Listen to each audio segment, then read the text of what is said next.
Bwana, mambo ni mengi alafu muda ni mchache. Tumeweza kuona namna ambavyo Juma Lokole alivyoweza kufichua siri hii ya Zuchu pamoja na Alia pamoja na Mama Dangote. Kitu ambacho alichoweza kukisema ni kwamba kiukweli kuna utata mkubwa ambao upo. Hivyo kwenye hiki mimi kama mimi nitapambana kuweza kumfanya bibi Zuchu aweze kuenjoy na kufurahia mahusiano yake. Kiukweli naumizwa na hiki ambacho kinachotokea sasa, na mimi binafsi ni mwanaume ambaye natamani kuweza kuona Zuchu akiwa na amani na furaha, lakini pale ambapo ninapoona Zuchu hana amani na furaha katika maisha yangu, ninaona kabisa kuna kitu ambacho hakiko sawa. Hivyo mimi kama mimi nitapambana kuweza kumfanya bibi Zuchu aweze kuwa na amani na furaha katika maisha, kwa sababu kuna mambo mengi ambayo yameweza kutokea na wengi wao walitamani kuweza kujua vingi juu ya hiki ambacho kinachoendelea. Hivyo kwa upande wa Juma Lokole ameweza kusema kwamba Diamond Platnumz tayari ameshaweza kuhamisha majeshi kwa bibi Alia, na ndio maana unaona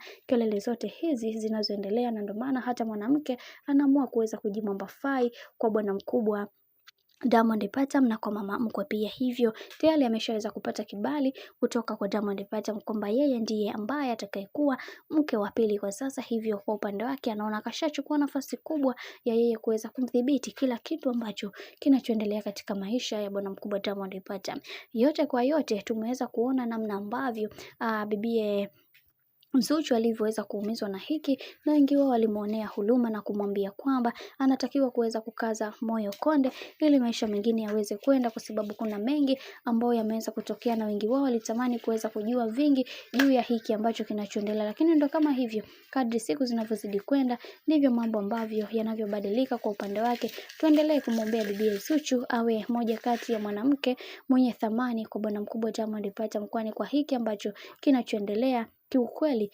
kinakatisha sana tamaa, na wengi wao wameweza kumuonea sana huruma bibi Zuchu kwa haya mapito ambayo amekuwa akiyapitia katika masuala mazima ya mahusiano yake yeye pamoja na wanawake wa bwana mkubwa Diamond Platnumz. Hila hichi kinachoendelea sasa, wacha tuone mwisho wake itakuwaje, kwa sababu kila mtu ana imani kila kitu kitakwenda kuwa sawa. Licha ya haya yote kuweza kutokea, Mungu atasimama na bibi Zuchu kuweza kuhakikisha anapatiwa haki yake za misingi na kuhakikisha kila kitu kinakuwa katika misingi na mikakati iliyo bora. Ila kiukweli Zuchu anakosewa sana na familia ya bwana mkubwa Diamond Platnumz. Bwana, wacha tuone mwisho wa haya yote itakuwaje, kwa sababu kila mtu anaamini kwenye kile ambacho anachokiamini, na wengi wao waliweza kufunguka kwamba kiukweli Zuchu anapitia mateso makubwa mno. Bwana, mambo ndio kama hivyo ambavyo unavyozidi kuona.